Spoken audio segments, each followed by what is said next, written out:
Hello food lovers, welcome to our channel. నేను మీ రాణి ఇరంశెట్టి. Friends, ఈరోజు recipe వచ్చేసి చిన్న పునుకులు. వీటిని బ్రేక్ఫాస్ట్ టైంలో చేసుకోవచ్చు, ఈవినింగ్ టీ టైంలో చేసుకోవచ్చు. ఎలా చేసినా కూడా మనం బండి మీద తెచ్చుకుని బజార్లో తెచ్చుకునే పునుకుల కన్నా కూడా చాలా మృదువుగా, టేస్టీగా, హెల్దీగా చేసుకోవచ్చండి. ఆ ప్రాసెస్ అంతా చూద్దాం. వీడియోని ఫస్ట్ నుంచి లాస్ట్ వరకు చూడండి. 1 కప్పు పొడి బియ్యం పిండి, 1 కప్పు గోధుమ పిండితో చాలా హెల్దీగా, టేస్టీగా చేసుకోవచ్చండి. సింపుల్ ప్రాసెస్తో మనం బజార్ నుంచి తెచ్చుకోవాల్సిన అవసరం లేకుండా అంతకంటే కూడా కమ్మగా ఈ పునుకులు అనేవి చేసి పిల్లలకి సర్వ్ చేయొచ్చు. వీడియోని స్కిప్ చేయకుండా లాస్ట్ వరకు చూడండి. ఇంకా ప్రాసెస్ స్టార్ట్ చేద్దాం. ఒక గిన్నెని తీసుకోండి. ఇలా మిక్సింగ్ బౌల్ తీసుకుని దానిలోకి 1 కప్పు నిండా పొడి బియ్యం పిండి వేసుకోండి. అలాగే అదే కప్పు నిండా గోధుమ పిండి తీసుకోండి. మీరు ఏ బౌల్తో బియ్యం పిండి తీసుకుంటే అదే బౌల్తో గోధుమ పిండి కూడా సమానంగా తీసుకోండి. అలాగే 3 టేబుల్ స్పూన్లు ఉప్మా రవ్వ తీసుకోండి. సూజీ రవ్వ అంటాం కదా, ఆ రవ్వ తీసుకోండి. ఇవి 3 కూడా కలిసేంత వరకు గరిటెతో బాగా కలపండి. ఇలా బాగా కలిసిన తర్వాత 1/2 కప్పు చిక్కటి పెరుగుని, 1/2 కప్పు చిక్కటి మజ్జిగని వేస్తున్నానండి. మీరు చిక్కటి పెరుగు కప్పు నిండా అయినా తీసుకోవచ్చు, లేదంటే చిక్కటి మజ్జిగని కప్పు నిండా అయినా తీసుకోవచ్చు. ఎలా అయినా తీసుకోండి. నేను 1/2 కప్పు పెరుగు, 1/2 కప్పు మజ్జిగను కలిపి వేశాను. ఇవన్నీ కూడా మజ్జిగలో కలిసేంత వరకు బాగా కలపండి. పిండి అనేది కొంచెం గట్టిగానే ఉంది కదా, మరికొన్ని మజ్జిగని యాడ్ చేద్దాం. బియ్యం పిండి అనేది కొంచెం మజ్జిగను ఎక్కువగా తీసుకుంటుంది.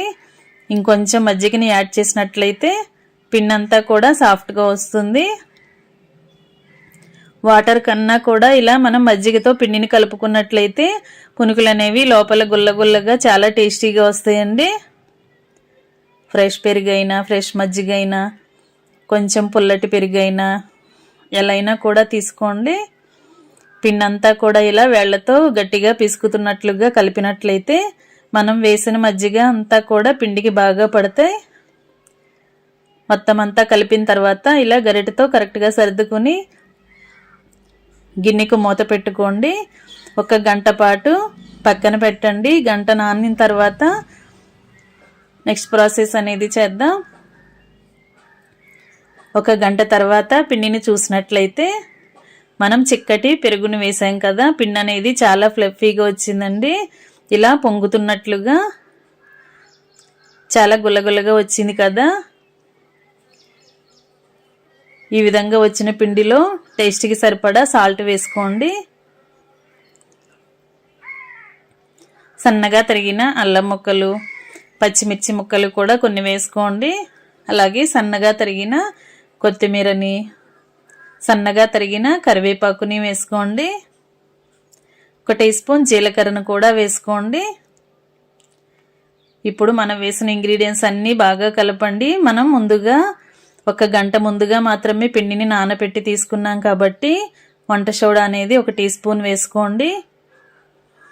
మనకి టైం అనేది ఉంటే కొంచెం ఎక్కువగా అయినా పిండిని నానబెట్టుకోవచ్చు. అనుకుంటే వంట సోడాతో పని లేదండి, పిండి అనేది బాగా నాని ఉంటుంది.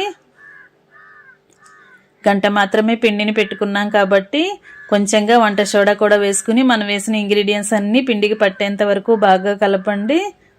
1 కప్పు నిండా వాటర్ తీసుకుని చేతిని వాటర్లో తడుపుకొని పిండిని బాగా కలిపినట్లయితే పిండి అంతా కూడా చాలా సాఫ్ట్గా వస్తుంది. మైదా పిండి కన్నా కూడా చాలా మృదువైన పునుకులండి, చాలా చాలా టేస్టీగా ఉంటాయి. ఇలా వేళ్లతో పిండిని బాగా 1 5 నిమిషాల పాటు బీట్ చేయండి. బాగా కలిపినట్లయితే మనం వేసిన ఇంగ్రీడియంట్స్ కానీ పిండి కానీ మొత్తం అన్నీ కరెక్ట్గా కలుస్తాయి. పునుకులు వేసుకోవటానికి కన్సిస్టెన్సీ అనేది ఈ విధంగా ఉంటే సరిపోతుంది. దీనికి 1 5 నిమిషాలు మూత పెట్టుకుని పక్కన పెట్టండి. పునుకుల్లోకి చట్నీ చూద్దాం. ఆయిల్లో ఫ్రై చేసుకున్న పచ్చిమిర్చి, పల్లీలు తీసుకోండి. కొబ్బరి ముక్కలు కొన్ని తీసుకోండి. అలాగే కొంచెంగా అల్లం ముక్కని, పుదీనా ఆకుల్ని ఆయిల్లో ఫ్రై చేసి తీసుకోండి.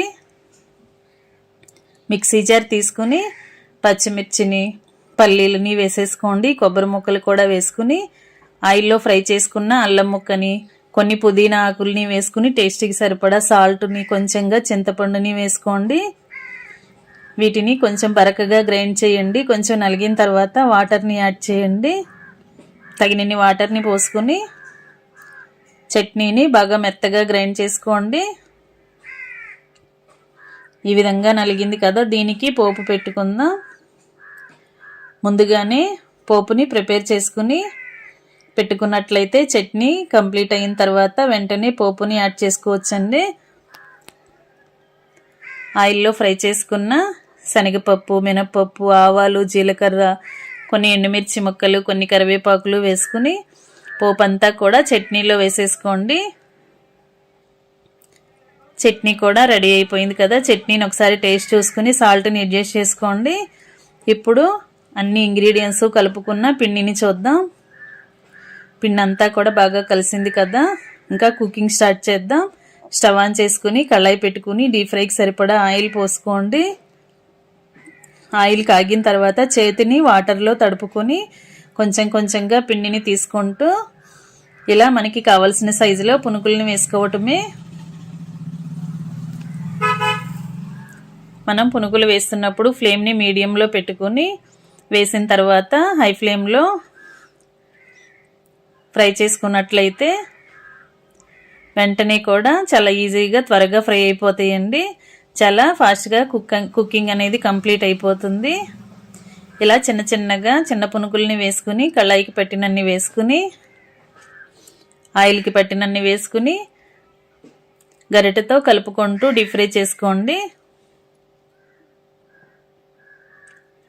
పిండి అనేది కరెక్ట్గా కలిపినట్లయితే చిన్న పునుకులు అనేవి బియ్యం పిండితో, గోధుమ పిండితో చేసినా కూడా చాలా పొంగుతూ సాఫ్ట్గా వస్తాయండి.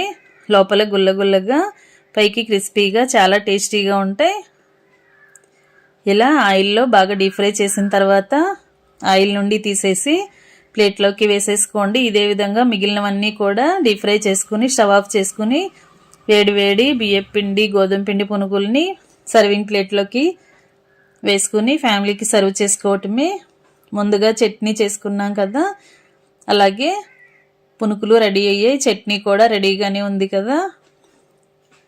చట్నీ కూడా ప్లేట్లో సర్వ్ చేసుకుని సన్నగా కట్ చేసి పెట్టుకున్న ఉల్లిపాయ ముక్కల్ని కూడా వేసుకుని ఇంకా వేడివేడి పునుగుల్ని సర్వ్ చేసుకోవటమే. హెల్దీగా, టేస్టీగా కమ్మని చిట్టి పునుగులు రెడీ అయిపోయాయి. వీడియో నచ్చినట్లయితే లైక్ చేయండి. మీరు కూడా కుక్ చేసి మీకు కూడా ఎలా వచ్చాయో నాతో షేర్ చేసుకోండి.